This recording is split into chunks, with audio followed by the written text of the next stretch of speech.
根据一份国际调查，咱台湾学生的公民素养，伫全世界24个国家内底排公民认知的第1名。包括讲，这学生囡仔对移民人权、族群、抑个性别平权、抑个环保意识这表现拢真好。也毋过呢，咱台湾的学生囡仔伫校外参加活动这方面，是比国际平均也搁较低。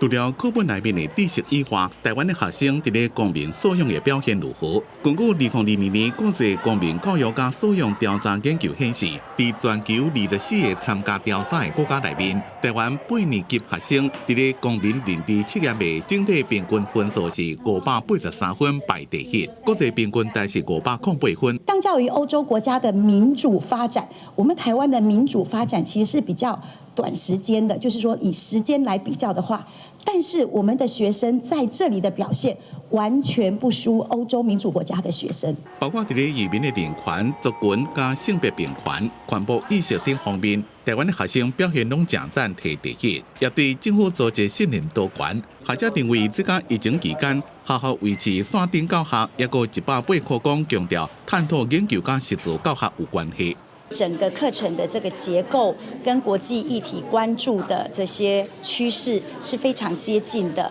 不过，台湾的学生在校外活动的参加度方面，亲像是帮助当地社区的志工团体等组织，正明显比国际平均大较低。整体的素养教育呢，不会偏颇在只是记东西，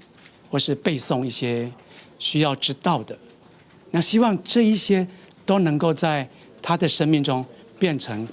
可以是行动出来。学者建议学校加社区机构一个产业合作，鼓励学生有更加多元的参与机会，做到服务学习、培养公民素养。教育部也希望透过3级的辅导机制，协助老师增加能力，做到多元文化加性别教育。记者综合报道。